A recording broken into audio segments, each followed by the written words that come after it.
Medicina, tudo bom com vocês? Eu sou Cleverson Delvec e a gente vai para mais uma aula referente à patologia, mais um vídeo dessa playlist que nós estamos fazendo. Então, se eu te ajudar e você quiser receber mais videoaulas, mais conteúdo, se inscreve aí no canal e deixe seu joinha e vamos ao que interessa. Hoje vamos falar, já adentrando um pouquinho a patologia do trato digestivo, vamos falar da esofagite. De início, o que seria uma esofagite? É simples, seria uma inflamação da mucosa, do epitélio desse esôfago, que, claro, ele vai variar. Pode ser apenas na sua mucosa ou até mesmo ocorrer perfurações. Isso mesmo, pode até perfurar esse esôfago. Porém, a gente vai deslinchar durante a aula esse conteúdo. Mas o esôfago, o que a gente pode falar dele? Primeiro, ele está ventralmente à coluna vertebral e está relacionado com o processo de condução e deglutição do nosso alimento, desde o processo da boca até o nosso estômago. E ele vai possuir, na sua histologia, o seu epitélio, que seria um epitélio escamoso, estratificado, não queratinizado. E ele é dividido em algumas porções, uma porção proximal, uma porção medial e uma porção distal. Essa divisão ela é muito importante porque nos auxilia na classificação tanto da enfermidade e até mesmo no diagnóstico desse paciente. Então, no quadro clínico, essa divisão que a gente acabou de dizer, proximal, medial e distal, auxilia nesse exame clínico e na classificação da patologia. Outro ponto que a gente tem que destacar é que, além dessa condução no processo digestivo, se há um problema nesse epitélio, é claro que esse paciente vai sofrer problemas digestivos. Então, lembrando, se esse esôfago está danificado, que é o que a gente vai falar hoje, existem problemas digestivos e alguns casos até que vão levar a um caso neoplásico, algo fora do normal, fora do comum. Agora, quando a gente fala de uma esofagite, essa inflamação ela pode ser aguda ou pode ser crônica. A aguda ela é muito caracterizada por ser ocasionada por um agente externo. Pode ser uma bactéria, um vírus, um fungos ou até mesmo agentes que a pessoa acabou ingerindo. Um agente ácido, um agente corrosivo, uma base corrosiva. Então, lembrando, quando a gente fala de esofagite aguda, ela é marcada por ser algo externo. Bactéria, vírus, fungos e agentes corrosivos. Além disso, essa esofagite aguda ela é marcada por ser papuf. Como assim papuf? Ela tem um efeito rápido. Então, diferente da crônica, a crônica é algo que é mais prolongado, ao longo do tempo vai desenvolvendo essa esofagite, levando a quadros clínicos piores nesse paciente. E a gente ainda, já que a gente destacou bastante a esofagite aguda, a gente tem que falar de alguns tipos, como a gente pode dizer a candidíase esofagiana e também o problema da esofagite relacionada a agentes corrosivos. Então, esses dois a gente pode destacar. Primeiro, quando a gente fala da esofagite por uma cândida ou uma candidíase esofagiana, ela vai levar ao edema desse epitélio do nosso esôfago. Além disso, existe uma hiperemia da mucosa, a gente vai ver essa hiperemia, e uma inflamação que vai ser marcada por presença de células inflamatórias, de células de defesa, na sua microscopia, e também de forma macroscópica nós podemos ver placas esbranquiçadas. A gente vai ver mais à frente na imagem que existe uma placa esbranquiçada nesse epitélio, de forma macroscópica nós podemos observar. Agora, algo que é importante é que essa candidíase esofagiana ela é muito comum, principalmente em pacientes que são imunodeprimidos, aqueles pacientes que têm uma imunidade fraquinha. E quem que pode ter imunidade fraca? A gente pode citar pacientes transplantados, uma pessoa que fez quimioterapia ou está em processo de quimioterapia e também aqueles pacientes com HIV. Lembra que o HIV a gente viu na playlist de vírus que ele vai estar destruindo linfócitos, principalmente o linfócito T. Então, se eu tenho uma diminuição de linfócitos, que são células de defesa, a imunidade desse paciente, ó, cai, vai ficar ruim. Então, lembre-se, candidíase esofagiana ocorre em pacientes imunodeprimidos. E olha a imagem. Isso é uma visão macroscópica, é o que você vê a olho nu. E, é claro, olha aqui que a gente vê uma hiperemia dessa mucosa. Além dessa hiperemia, nós podemos destacar esses pontinhos brancos.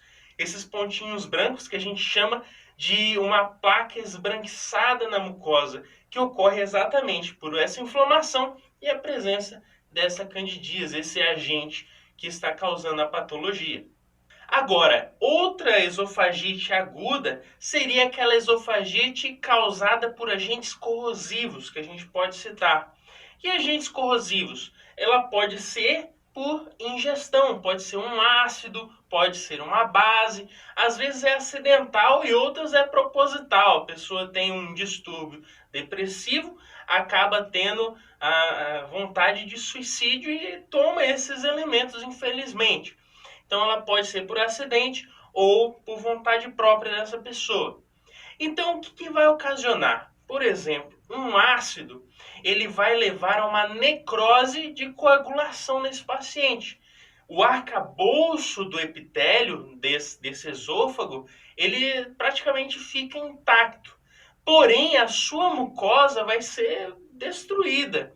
Porém, ele fica retido nessa mucosa. Isso que é importante você saber. Ele causa necrose com coagulação, porém, ele fica retido na mucosa. Ele não passa dessa mucosa.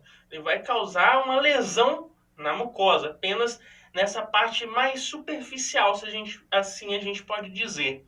Então, esse é o ácido. Quando a pessoa ingere algo ácido, um ácido forte. Agora, quando a gente fala de um agente alcalino, uma base muito forte, ela já é um pouco piorada realmente. Por quê? O que vai acontecer? Ela consegue já penetrar a fundo, ela causa uma lesão liquefativa, ela consegue passar o epitélio, passar a mucosa e causar danos profundos. E até mesmo ocorrer rupturas. Olha só, ele consegue até romper ali, causar ruptura desse esôfago e sair fazer um orifício nesse esôfago realmente. E aí a gente vai ter os quadros, além da hiperemia, essa dilatação do esôfago, realmente o epitélio vai ficar danificado, a sua complacência pior ainda, e a pessoa vai ter os quadros de vômitos com sangue, que é muito clínico desse tipo de acidente, se for um acidente realmente ou se a pessoa acabou ingerindo esse elemento químico. Então esse seria mais um quadro do tipo que a gente classifica como agudo. Então nós falamos de algumas esofagites agudas. Agora a gente vai falar da esofagite crônica. A crônica ela é caracterizada principalmente por ser algo mais progressivo, se assim a gente pode dizer. O tempo é determinante. Com o tempo vai ocorrendo essa piora do quadro clínico, levando a essa esofagite crônica. E ela vai ser marcada principalmente por uma ação da sífilis ou até mesmo um quadro onde existe a doença de refluxo gastroesofágico. Esse refluxo gastroesofágico, a gente vai ver que ele é bem mais agravante.